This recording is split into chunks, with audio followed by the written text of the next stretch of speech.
అందరూ నడిచిన తోవలో నడిస్తే కొత్త ఏముంటది చెప్పుండ్రి. మనమే ఒక కొత్త తోవ తయారు చేయాలి. మన గురించి తరతరాలు మాట్లాడుకోవాలి. మన గొప్పదనాన్ని చంద్రాల సారు ఊకొక చెప్పుకున్నట్టు దునియాలో మొత్తం చెప్పుకోవాలి. ఇవన్నీ ఇప్పుడెందుకు చెప్తున్నానని చూస్తున్నారా? ఈ వార్త చూడండి, మీకే తెలుస్తుంది. మన రేవంత్ సార్ ఇలా అసెంబ్లీలో ఓ మంచి ముచ్చట చెప్పిండులా. అదేందో మీరు కూడా చూడరు ఒకసారి. ఈ Hyderabad city, Secunderabad city, Cyberabad city is equal to fourth సిటీనే అవర్ ఫ్యూచర్ సిటీ అధ్యక్ష. అబ్బరా బిడ్డ, ఎంత గొప్ప పని చేస్తున్నాడు కదా సారు. హైదరాబాదు, సికింద్రాబాదు, సైబరాబాదు బాగా ఇరుకైపోయినాయట. అందుకే అవన్నిటిని మిక్సీ వేసి తీస్తే ఎట్లుంటదో దాన్ని మించిన పట్నం కడతాడట. ముచ్చర్ల కాడ దీనికి ముగ్గు వస్తామని చెప్పుకొచ్చిండు. అబ్బా సార్ ఎంత మంచోడో కదా. 50 ఏళ్ళు కాంగ్రెస్ వాళ్ళు పాలించినాక కూడా ఈ పట్టణంలో రోడ్లు మంచిగా లేవు, మురికి కాలువలు మంచిగా లేవు. ఆనలు వస్తే రోడ్ల మీదనే నీళ్లు నిలుస్తున్నాయి.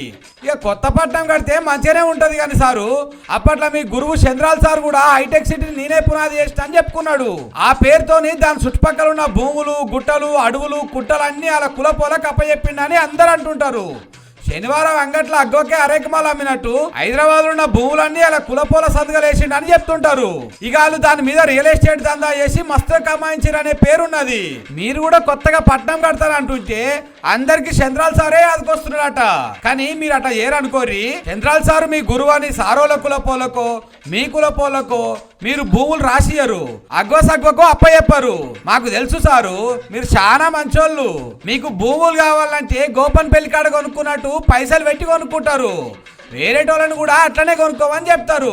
మీ అన్నలైనా, మీ తమ్ముడైనా, మీ చుట్టపోళ్ళైనా సరే పైసలు పెట్టే కొనుక్కోమని చెప్తారు. ఒక్క గుంట భూమి కూడా కబ్జా పెట్టరు ఏడా మీరు. మీ గురువు చంద్రాల్ సార్ చేసినట్టు మీరు అస్సలకే చేయరు. అది మా అందరికి ఎరికేసారు. కానీ మీరు కొత్తగా సిటీ కడతా అంటే కొందరు లేనిపోని మాటలు అంటున్నారు. అందుకే బాధ అనిపించి మాట చెప్తున్నాం సారు. ఇంకో తీరు అనుకోకుర్రి.